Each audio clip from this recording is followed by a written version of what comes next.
જો કે આ બધું મારું પરિવાર છે, મારો હૃદય છે, એટલે જે કઈ હવે વાત 5 મિનિટ, બાકી આપણે દુનિયામાં રામભાઈ બધાને રીઝવવા માટે દાખલા તો દુનિયામાં વગાડીએ જ છીએ, પણ અંતરના ઉડાણની એનો કોક વેદુ મળે તો વંચાય, પણ એને ચોરે બેહીન ધીરુભાઈ નો ચિતરાય મારા ચિત્તની વાતો શંકરા એ તમે વાત કરો અને તમારા દુઃખનો ભાગીદાર એમ કે ગાંડા મુજાતો ને હું જીવું છું, હું ક્યાં મરી ગયો એવાની પાસે વાત કરાય સાહેબ. ગાળિયા તાળિયા રંગનાળિયા તો હાજે હો મળે, એને કોઈની વાત ન થાય. અને દુનિયાની માલિકા એમાં હું તમારી ભેગો છું, જુદો નથી સાહેબ. હું જે વાત કરું છું ને આ બધાને લાગુ પડે. ત્યારે નિભાડો પાકી જાય ને, નિભાડો એટલે આપણા બાળ બચ્ચા મોટા થઈ જાય, એને આપણે ડાળે વળગાડી દઈ, હારા હાગા જોઈને આંતર વેચી લઈ, અને પછી આપણને એમ થઈ જાય કે હવે હું દુનિયા જીતી ગયો છું. આપણા બાળ બચ્ચા વરી પોઈની જાય એટલે આપણને એમ થઈ જાય કે બસ હું દુનિયા જીતી ગયો છે. પણ આ દુનિયાની માલિકા જે સંસારનો મહાજાળ સાગર છે ને, એમાં તો કોકના નાવડા ભવ પાર ઉતરી ગયા છે, બાકી દુઃખ અને સુખ જોયા વગર કોઈની માણા ભવ પાર નથી. પણ મેં કીધું ને, કોઈને નાચવાનો શોખ નથી. દુનિયાની માલિકા માણાને માણાનો સમય નચાવતો હોય છે.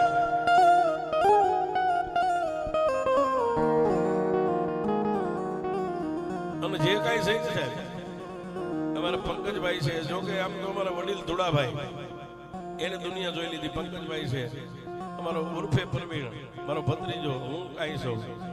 આ અમાનત બસ અમારી ભગવતી મોમાઈન ઘુઘડિયાળી મેલડીની છે. ઈ નો હોત ને તો અમને ગરીબ ભિખારીને દુનિયામાં કોઈ ઓળખે નહીં. જેથી માણાના ઘરે દુઃખ આવે ને, તેથી રામભાઈ કોઈની ડેલી ખખડાવી નથી આવતું સાહેબ.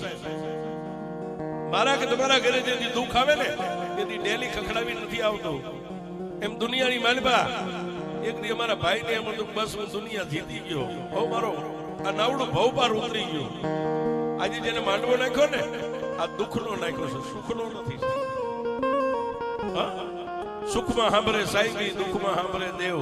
અને દુઃખમાં મોટો તવક્કલનો દીકરો હોય ને, માં ઈ માસે પછી બીજા વગડાના માસે જન્મની દેનારી હોય કે મઠની બેહનારી હોય, અને ઈ માં તમારી સામે જોવે ને સાહેબ, એટલે દુઃખ તમારું ગામનો સીમાડો મેકી ગયું જાય. પણ એની એક નજર પડવી પડે. ઉદર દેતા બાપ ગયો, જન્મતા મોઈ માં, ઘણ વીતી માથે ઘણા છે. પોતાના બાળ બચ્ચાને નિભાવ કરવા માટે જેને રાયતી નથી જોઈ છે. પોણું ગામ લીમડી કૂદતું હોય ત્યારે ઘનશ્યામ રાવળ જાગીને હાથની માલિકા ચાની કેટલી લે, કાલ મારા પહોળા નાના છે ને મોટા થઈ જાય. પણ પોતાનો નિભાડો પાકી ગયો. ધીમે ધીમે એને એમ થઈ ગયું કે હવે દુનિયા જીતી ગયો છે. પણ આવી મેઘલી અંધારી રાતે જેના આંગણે દુઃખના ઓળા ઉતરે ને, મારો અને તમારું સુખ જેમ ઉપરવાળાને મંજૂર નથી ને, હે ક્યારેક ઉપરવાળો તમારું સુખ જોઈને ઈર્ષા કરે સાહેબ. એક દી મારા ત્રિલોકના નાથને અને મઠમાં બેઠેલી મારી મગન બાપાની કાળી નાગણી મોમાઈન મેલડી એક પલવાર કદાચ આંખને બંધ કરી છે બાપ.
તેથી મારી અમને એમ થાય કે કાં તો સિંહાણીનો ટીપો મેકીને મારા બાપની મારા મગડિયાની મેલડી અને મારી મોમાઈ કદાચ ગામત્રે વહી ગઈ હોય અને કાં તો મારા બાપ મગનિયાનું પુનારથ ખૂટી ગયું હોય.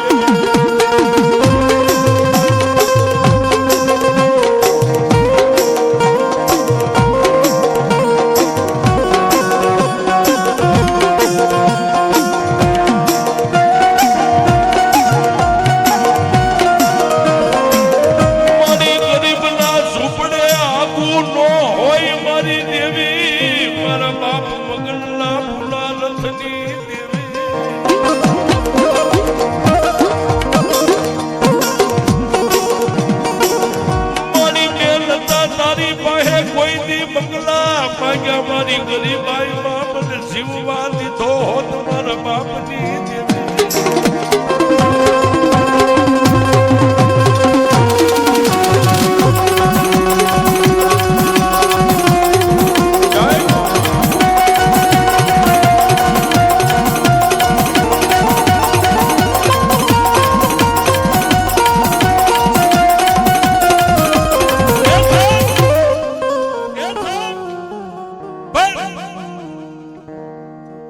ઈશ્વરના અડખેલા હોય ને સાહેબ એમાં કોઈનું ન હોય. જેથી અમારા ઘનશ્યામભાઈ ના આંગણે દુઃખના ઓળા ઉતર્યા અને જેની ડેલીની હાકર એક દુઃખની ખખડી ને સાહેબ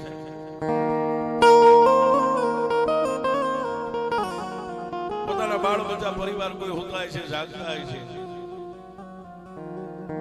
આપણી ભાષામાં આપણે હુમલો કહીએ હાર્ટ એટેક. પોતાના પહોળા પોતાના બાપને કાબડ કરીને લઈને લીમડીની બજારની માલપાથી સુરેન્દ્રનગરનો માર્ગ પકડ્યો છે.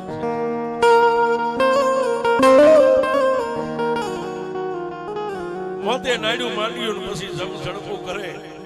મોતે નાડ્યું માંડ્યું અને જમ ઝડપું કરે તોય એને સોનની ચિંતા થાય અને કેમ હરિયા. અને સાહેબ કોઈ વર્ષે બાપની ખોટ ગમે એવો હોય એને દેખાય હો. પણ સાહેબ એ સુરેન્દ્રનગરની હોસ્પિટલની માલપા જમને જીવને વાદ આલે તેથી પોતાના નાના નાના પહોળા પોતાની ધર્મપત્ની અમારા માટે તો એક મા સમાન કહેવાય અમારા કૈલાસબેન સાહેબ તેની કદાચ મારી મોમાઈની યાદ કરી છે.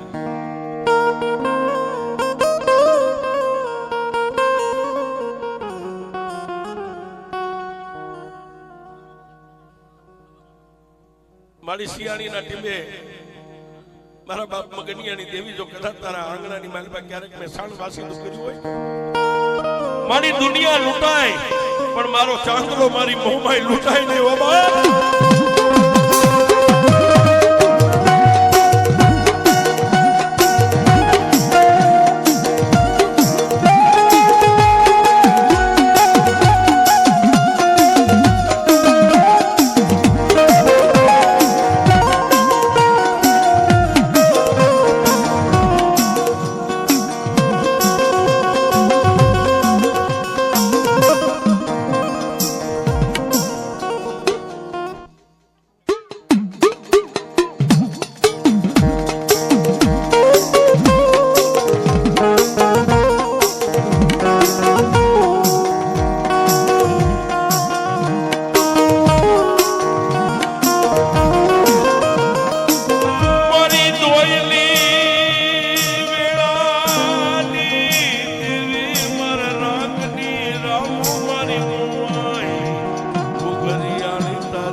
હોય મારા બાપ મગનિયાની દેવી તારા ગામતના નો હોય.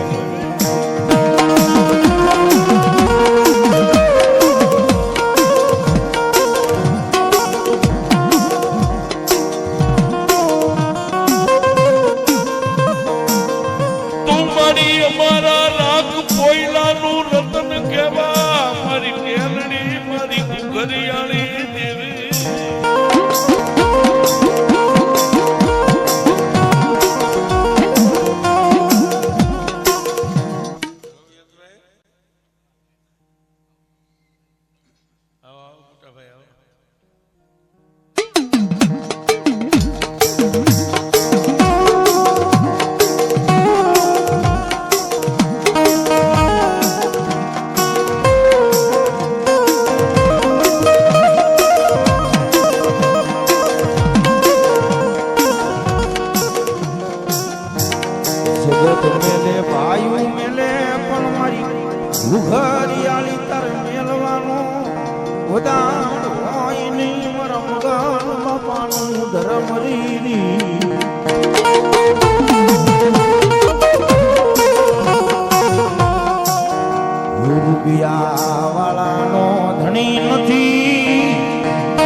માનવી ક્ષેત્રે ભલામણા જગતમાં જો મારી વસ્તી ઘુઘરિયાળી ક્ષેત્રમાં ભે ને એ જેની પણ મગર બાપાના ખાધેલા ખોળી આરામ થઈ જાય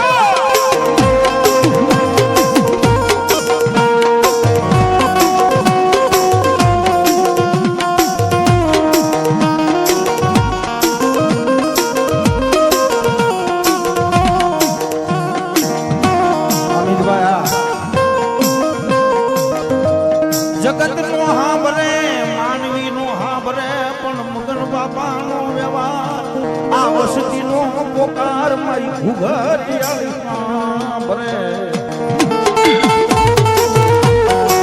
જોકે રોહિણી કાકાએ કીધું ને કે કફરો સમય આવે ને જગત નો હાંભરે માનવી નો હાંભળે ભલામણા જગત માંથી એના પાંચ પીડલી છે ને ગોશિયાળું આ હોડું પડ્યા ભલામણા જાઉં મરી ગયેલા મરદા બેઠા ન કરે ને એ જેદી આ શિયાળીના દુઃખ જાળવે મને ઘુઘરિયાળી કોટ બેહવો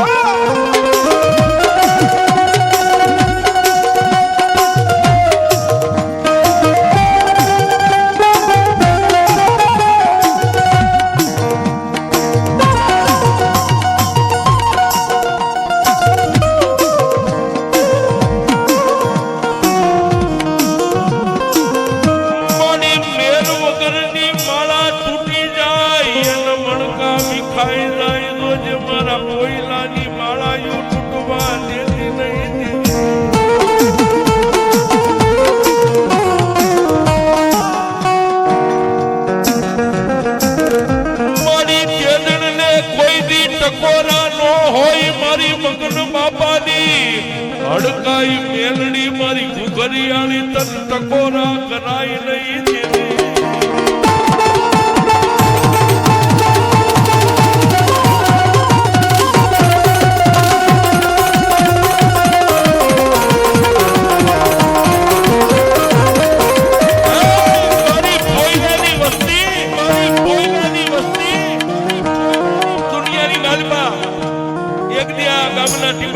મારી વસ્તી મને ઓળખતી હતી મારી નવહરી નાય ઓળખતી હતી કે તેત્રીના મૂળાની માથે ભમરીનું રૂપ લઈને જો કદાચ હું મેલડી બેહી ગઈ હોય આજ મારી વસ્તી એક મધપુડાની ભમરીયું હોય એમ જો ભમરીયું બનીને મારી ઘુઘરિયાળીના પગે બેહી જાવ અને ભલા મારા ખાટો હોડકા લાવવા દઉં તો હું મેલડી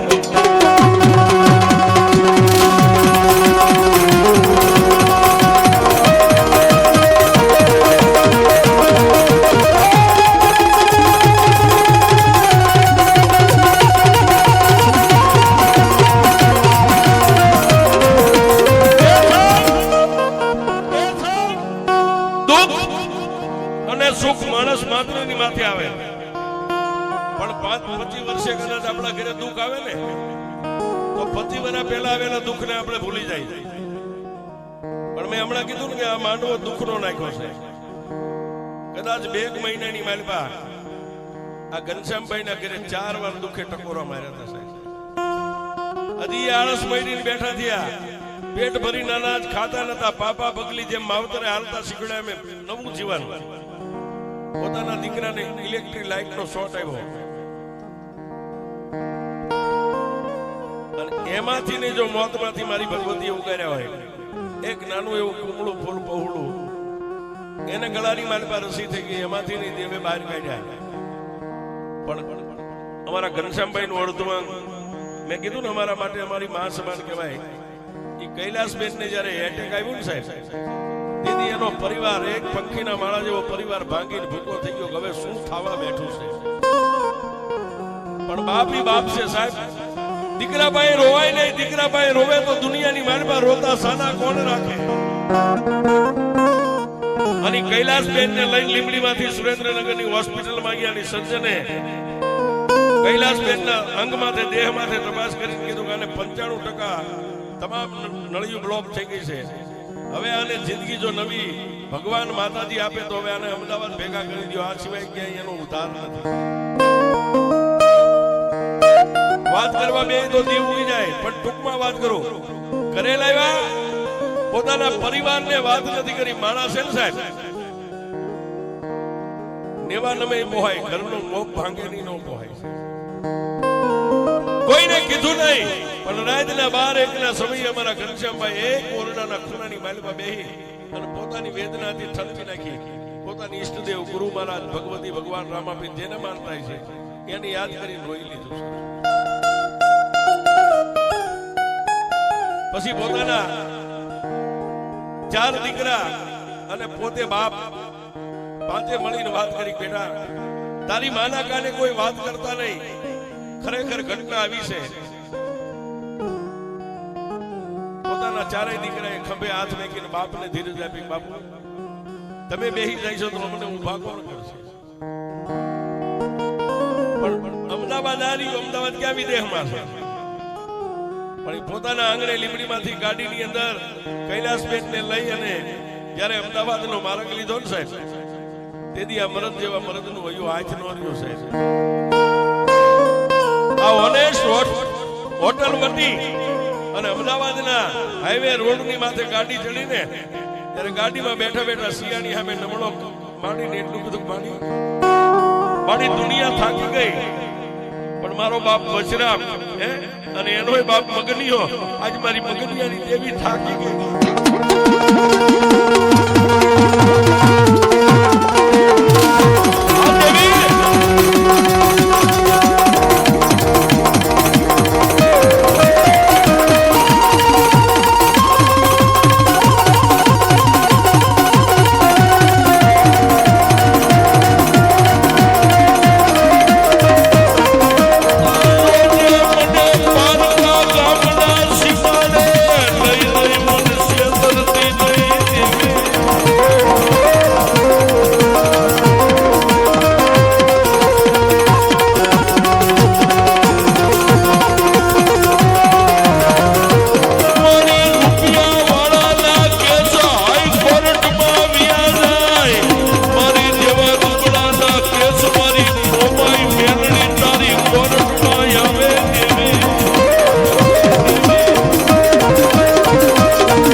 તારી માળા ફેરવી છે નહીં ફેરવી હોય, પણ મારા બાપ વજરામે કે નહીં બાપ મગન જો કદાચ એ મોમાય ઘુઘરિયાળી મેલડી શિયાળીના ટીબે પેટે પાટા બાંધીને જો 5 આંગળીના કોણીએ તન જમાડી હોય ને, મારી તારી ભાઈ બીજું કઈ માંગતો નથી. મારા બાપ મગનિયાની ભક્તિ હોય ને, ભોયે પથારી કરી 9 દી જો કદાચ લાંઘણ્યું કરીને મોમાય મેલની કરીને જો કદાચ લઈ ગયા ને, મારી અમારો બાપ તો મેકીને વિયો ગયો છે, પણ એ મારી મોમાય મેલડી શિયાળાના ટીબે આજ મને ઘનિયાને મેકીને ઉલટ થાતી નહીં.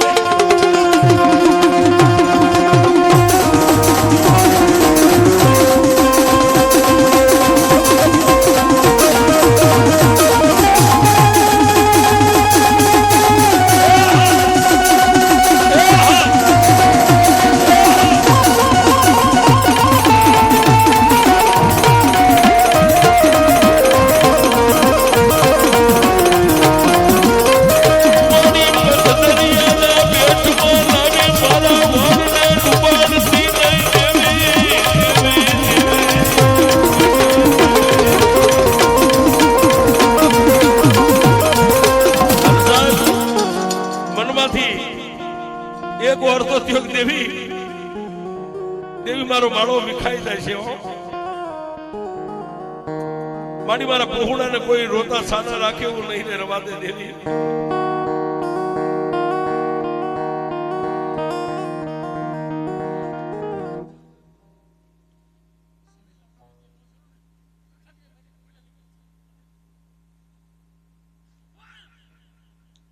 મારી એટલે મેં હમણાં કીધું મોમાય છે મેલડી તો જેને મળી હોય એને ખબર હોય, અને એક જેને અડી ગઈ હોય એને ખબર હોય.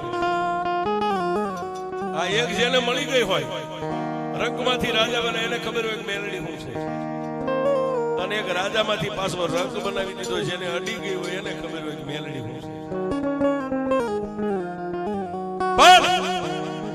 ઈ અમદાવાદના હાઈવે રોડની માથે નાભીમાંથી એક શબ્દ સૂચો કે એ જેવી મારી પાસે શેક નથી અને હું જે કઈ સૌ મારી મોમાય ઘુઘરિયાળી તારી અમાનત સૌ પણ મારી મોતના મોઢાની માલબા મારા અડધા અંગને લઈને આયલો જ આવશું અને મારી અમદાવાદની માલબા હોસ્પિટલની આ પગથિયા ચડું અને મારી ડોક્ટર કદાચ એની નાડ પકડે ને એના દેહની માથે મશીન મેકે મારી દુનિયાની માલબા ઉગતા સૂરજને જો કદાચ અજવાળાને બદલી હતી એક ડોક્ટરના રિપોર્ટને નો બદલી મારી જો જેવી જીવતી લઈને જાવશું ને એવી જીવતી જો આ બાઈને પાસી લઈને આવું ને હોળકલાની એકવાર કરીને ઊભી કરી દે તો મારી બીજું તો તને કાંઈ નહીં કરી એકું શિયાળીના ટીબાની માથે મારી શક્તિ છે ને મારી મોમાઈ ઘુઘરિયાળી તારો નવરંગો માંડવો નાખી દે નાભીના શબ્દ પૂરા થાય અને મારા મગન બાપાનું ગાંડું ધર્મ મારી પૂરી હાંડ વાળી મોમાઈ મારી ઘુઘરિયાળી મેલડી કીધું છે દાદા કન્યા એ હોસ્પિટલના પગથિયા ચડ અને જો તારા એ ડોક્ટરની જીભને હલવા દો તો તારી મોમાઈ ઘુઘરિયાળી